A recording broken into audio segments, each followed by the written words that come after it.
Hello बच्चों, चलिए प्रश्न को देखते हैं। निम्न में से कौन सा क्रम पादप उतक संवर्धन के सही क्रम को दर्शाता है? हमारे पास दिए हुए विकल्प हैं। विकल्प ए रोगाणुनाशक, दृष्टिकरण, कर्तोतकी का चयन, इनोक्यूलेशन, पुनर्जनन, प्लांटलेट ट्रांसफर। विकल्प बी कर्तोतकी का चयन, इनोक्यूलेशन, पुनर्जनन, रोगाणुनाशक, दृष्टिकरण, प्लांटलेट ट्रांसफर।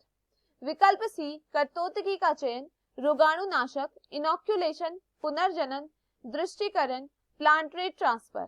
विकल्प डी दृष्टिकरण, रोगाणुनाशक, कर्तोतकी का चयन, इनोक्यूलेशन, पुनर्जनन, प्लांटलेट ट्रांसफर। प्रश्न की मुख्य अवधारणा है मुख्य अवधारणा। इस प्रश्न की मुख्य अवधारणा है इस प्रश्न की मुख्य अवधारणा है पादप उतक संवर्धन। पादप उतक संवर्धन। इस प्रश्न की मुख्य अवधारणा है पादप उतक संवर्धन। पादप उतक संवर्धन का क्रम में पहला क्रम आता है कर्तोतकी का चयन। हमें पादप के जिस भाग का प्रयोग करना है सर्वप्रथम हम उसका क्या करते हैं, चयन करते हैं। तो पहला क्रम क्या होता है, कर्तोतकी का चयन। जिस भाग का हमने प्रयोग करना है हम उसका क्या करते हैं, चयन करते हैं। दूसरा क्रम में आता है रोगाणुनाशक। उस पौधे में कोई रोग ना हो इसलिए हम वहां उनका उसमें क्या करते हैं, रोगाणुनाशक करते हैं, रोगाणुओं का नाश करते हैं। उसके बाद तीसरा क्रम होता है पोषक माध्यम से इनोक्यूलेशन। हम उनसे क्या देते हैं, पोषक माध्यम देते हैं और हम यहाँ पे क्या करते हैं, इनोक्यूलेशन करते हैं।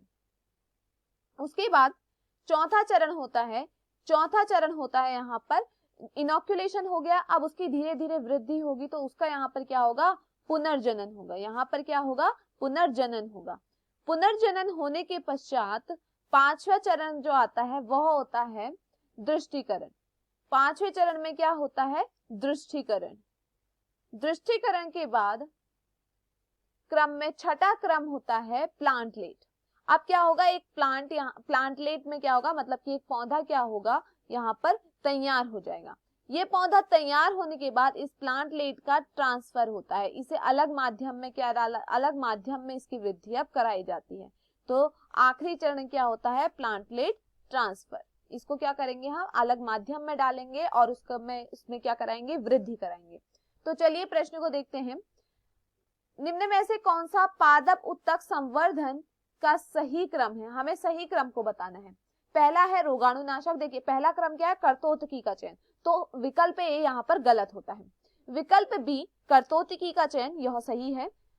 उसके बाद इनोक्यूलेशन नहीं होता है, रोगाणुनाशक होता है। तो यहाँ पर यह भी गलत होता है। उसके बाद विकल्प सी कहता है कर्तोतकी का चयन, यह सही है। रोगाणुनाशक, यह भी सही है। इनोक्यूलेशन, यह भी सही है। पुनर्जनन, दृष्टिकरण, प्लांटलेट ट्रांसफर। तो विकल्प सी यहाँ पर सही है। वहीं विकल्प डी में पहला दिया हुआ है दृष्टिकरण। पहला क्रम दृष्टिकरण नहीं होता है तो यह भी गलत होता है।